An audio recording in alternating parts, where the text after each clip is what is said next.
बिस्मिल्लाहिर्रहमानिर्रहीम, अस्सलाम वालेकुम। नवीद चौधरी स्वीडन से।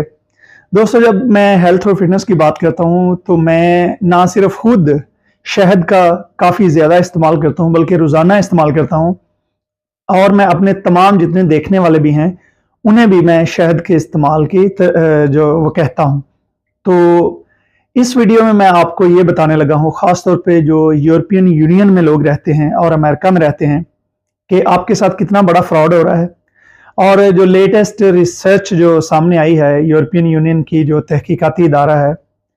कि यूरोप में तकरीबन 50% जो शहद है वो 2 नंबर बेचा जा रहा है, और ये शहद जो है ये बाहर से इंपोर्ट किया जा रहा है। और इस शहद को सबसे ज़्यादा जो इंपोर्ट करने वाले मुल्क हैं वो है Germany, Poland, France, Belgium, Spain. और अमेरिका में दुनिया का सबसे ज़्यादा शहद जो है वो इंपोर्ट किया जाता है, और उसके बाद जो है वो यूरोपियन यूनियन है।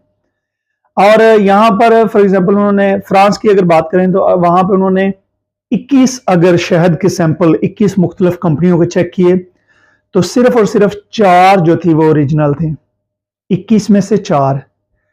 और जब जर्मनी में उन्होंने शहद के सैंपल जो चेक किए तो 30 में से 15 जो है वो फेक शहद थे। तो इस वजह से मैंने ये ज़रूरी समझा कि आप लोगों को इसके बारे में इत्तला दी जाए कि जब भी आप शहद खरीदें तो ये श्योर करें कि शहद जो है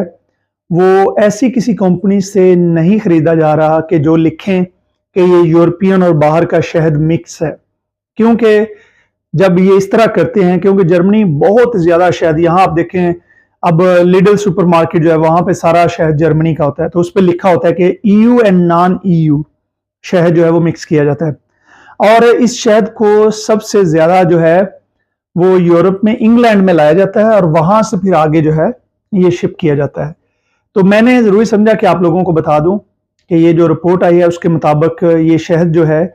और ये फेक शहद सबसे ज़्यादा जो है ये चाइना और तुर्की से आ रहा है। तुर्की में अभी रिसेंटली वहाँ की गवर्नमेंट ने अंकरा, जो वहाँ का दारुल हुकूमत है, उसके पास छापा मार के सिर्फ एक जगह से 8,150 टन जो फेक बना हुआ शहद है, जिसमें कॉर्न और गन्ना यानी कि ये जो मकई और गन्ने से और इस तरह की जो चीज़ें हैं, चीनी से बनाया गया शहद उन्होंने पकड़ा है। तो इस वजह से बहुत ज़रूरी है कि जब आप हम लोग तो ये समझते हैं कि हम अच्छा शहद खा रहे हैं, इससे हमें फ़ायदा होगा, लेकिन क्योंकि वो शहद फेक होता है, वो सिर्फ चीनी होती है या उसमें वो जो सिरप होता है, तो इस वजह से हमें वो बजाय फ़ायदे के, जैसे ही हम वो सिरप खाते हैं या चाय में डाल के पीते हैं तो हमारी जो ब्लड शुगर है वो स्पाइक कर जाती है, और हम बजाय फ़ायदे के हम नुकसान की तरफ जा रहे हैं। हालांकि यूरोपियन जो एक्सपर्ट है वो कहते हैं जी इससे कोई वो इतने ख़ास हेल्थ जो नुकसानात वो नहीं हो रहे, लेकिन ये फ्रॉड यूरोप के लोगों के साथ बहुत सालों से हो रहा है। तो इस वजह से अपना और अपनी फैमिली का ख्याल रखें जब भी शहद खरीदने के लिए जाएं। और ये रिपोर्ट जो है, मैं ये अपनी तरफ से बात नहीं कर रहा, ये 3-4 अगर आप खुद भी थोड़ी सी रिसर्च करें, गूगल पे जाएं तो आपको ये बहुत सारी रिपोर्ट्स जो हैं वो मिल जाएंगी। मुझे अपनी दुआ में याद रखिए, अपनी सेहत का ख्याल रखिए, और अब शहद खरीदने से पहले थोड़ी तहकीक कर लीजिए। बहुत शुक्रिया, खुदा हाफिज़।